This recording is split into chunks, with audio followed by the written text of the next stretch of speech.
This is a very heavy topic video, you guys. Of course, everybody knows, I would say everybody knows, unless you live under a rock, about Jeffrey Dahmer, okay? But we are talking about Jeffrey Dahmer and his life and his terrible crimes in detail. So if these things upset you, if you're easily upset, please take a step back from this video. Find yourself another video. Go watch our intro video. It's pretty funny. We are GothGirlSpitHotline. Okay, guys, welcome back. And today, as promised, okay, we're diving straight back into that true crime, okay? So what case do we have today? Indy, you want to tell them who we're talking about today? Absolutely. Who's America's most sickest serial killers? Most well known for his name and his crimes? Jeffrey Dahmer. Have you ever donated blood for a good cause and wondered where it was going to go? Whose life it was going to save? Well, the better question for a very unfortunate 17 victims in 1978 would have been, who was the man taking their blood? Who is Jeffrey Dahmer? Jeffrey Dahmer was born on May 21st, 1960 in Milwaukee, Wisconsin. He had a very abusive childhood, which led him to drink a lot at his young age. Including this, there was much tension in the household between Dahmer's parents, which caused them to divorce in his teenage years.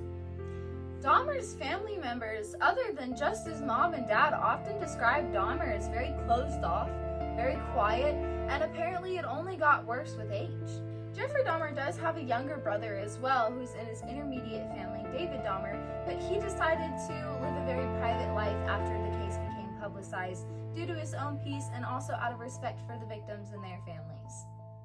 Dahmer graduated high school, and after high school, he attended college for a little bit and ended up dropping out.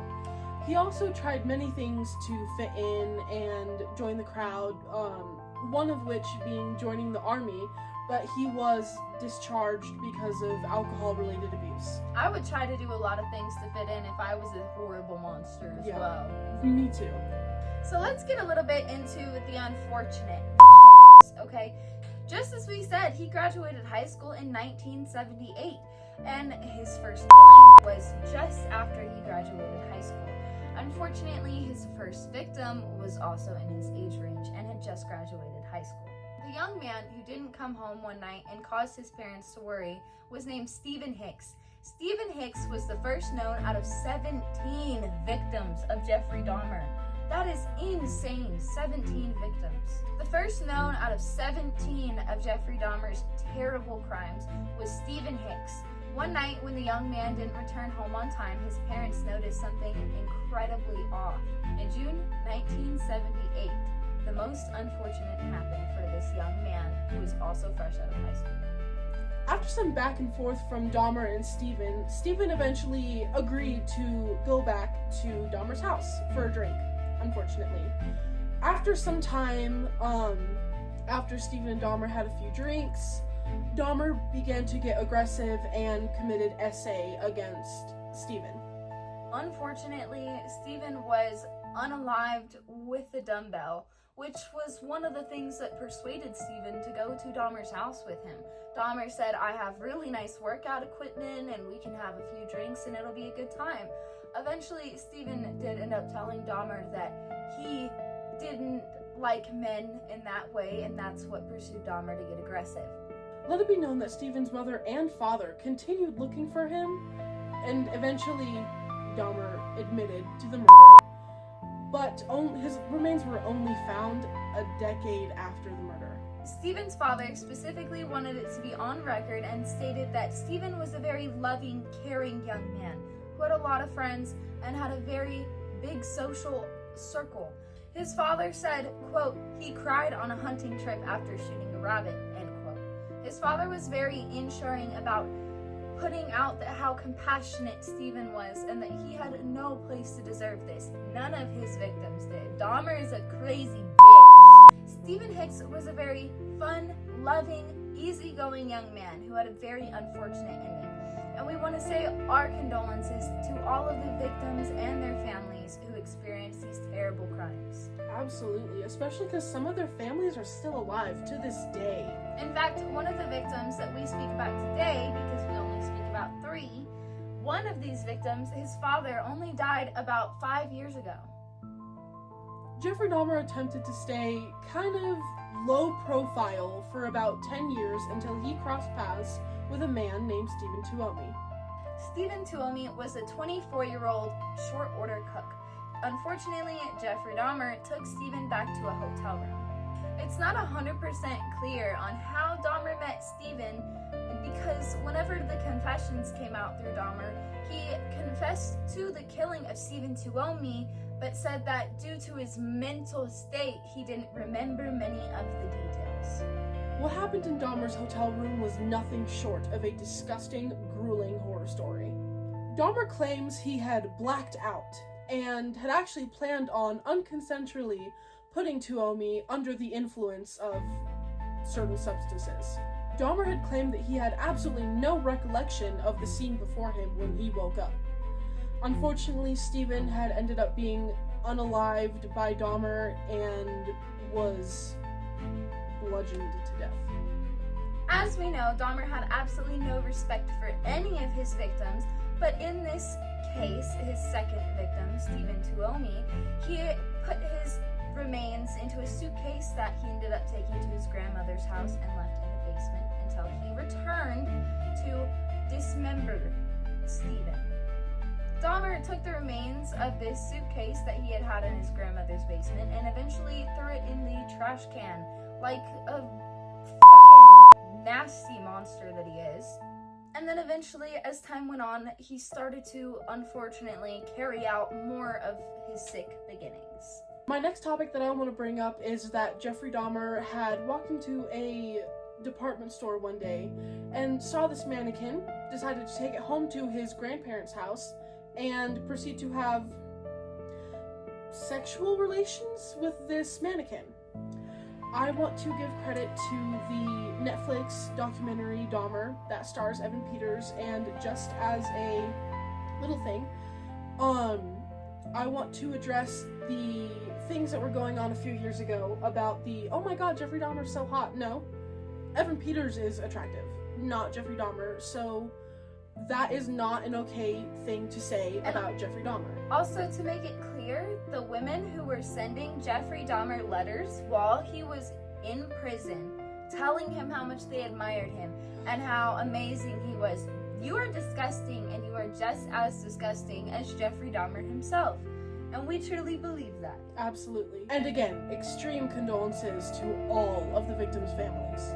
We understand that these are very, very heavy topics, and people actually lived through this at some point in the world. In our world, which is really sad if you think about it. That's terrifying. This could be your next door neighbor. The next victim we are talking about is the victim that got Dahmer caught in his unfortunately sick actions. On July 22nd, 1991, Tracy Edwards not only survived, but absolutely changed the world forever.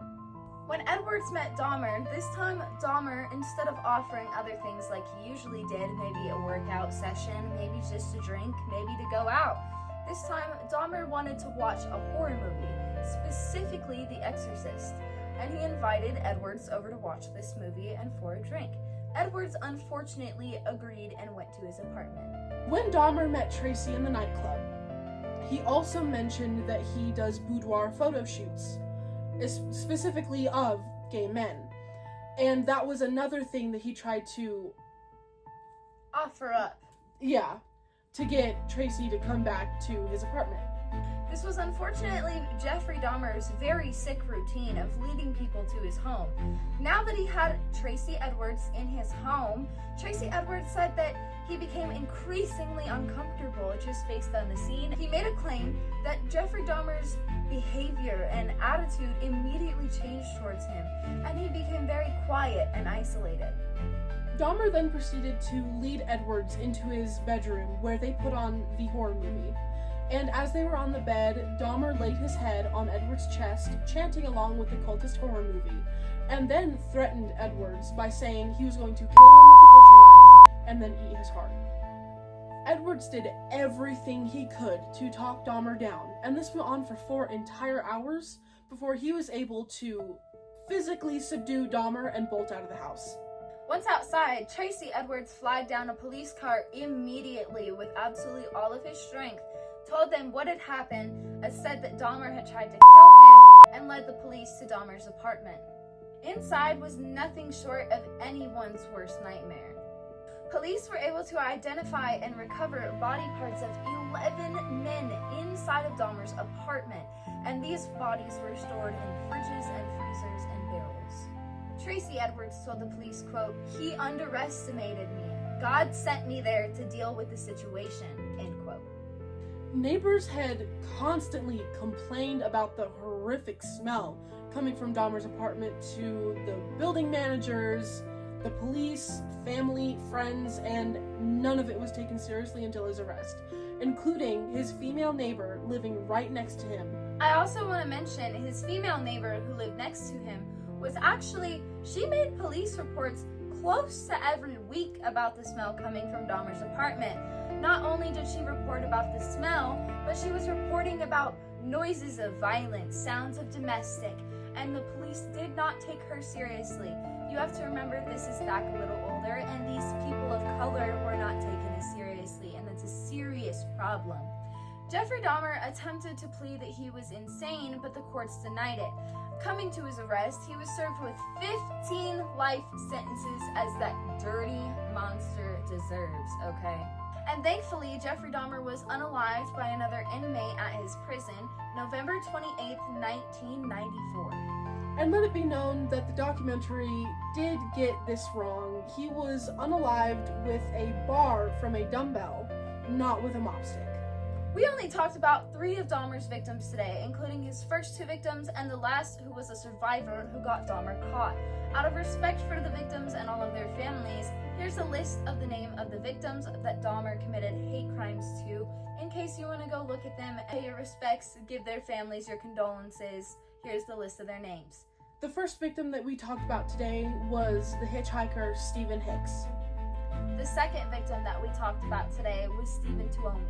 On to the list of ones we did not mention today. The first one that we are mentioning is James Doxtator. The next that we're mentioning is Richard Guerrero. The next one is Anthony Sears. Raymond Smith. Edward Smith. Ernest Miller. David Thomas. Curtis Straughter. Errol Lindsay. Tony Hughes. Conrad Sinthensumphone. Matt Turner. Jeremiah Weinberger. Oliver Lacey. And lastly, Joseph Bradahoft. These are all unalived 17 victims. This is the list of their names. Please do pay your respects. Please do pay your condolences. Our hearts go out for these families. Our hearts go out to these victims. Dahmer was a terrible, terrible, nasty man. We also want to deeply apologize if we mispronounced any of their names. At this time, Jeffrey Dahmer's youngest known victims were 14 years old. He had 2 14-year-old victims. And we can't imagine the pain that their families and that they must have felt. And we are so sorry that they had to experience that. Again, our condolences for the families. Thank you guys so much for listening to our podcast this week. If you guys like the true crime episodes, please let us know, because I really, I wrote out a whole essay for this. I did a lot of research. I had a really good time doing the research. Me and Indy have had a really good time talking about it and planning how we wanted to do this. So if you guys enjoy it, please let us know, because there's a lot of topics we could cover. Cultist, paranormal. Let us know on some stuff that you guys would like to see. We'll catch you later. Bye. Okay, also you guys, this is totally just a random little bonus, okay? But as you can see, the setup is a little bit different. And it's because we're moved around, okay? We're in Kara's bedroom, so we're doing what we can, okay? But addition to the set, we have these super cute pictures of me and Indy.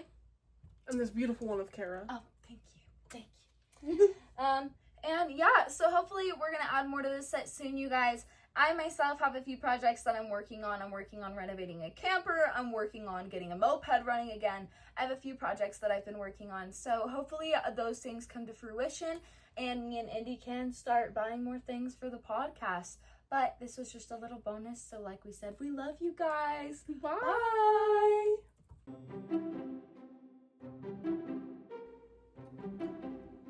Good take. Okay. Oh, great take. Yes. Beautiful. was a great take. Yes, it was. He didn't return home and caused his Fuck you. you, Charlie Kirk.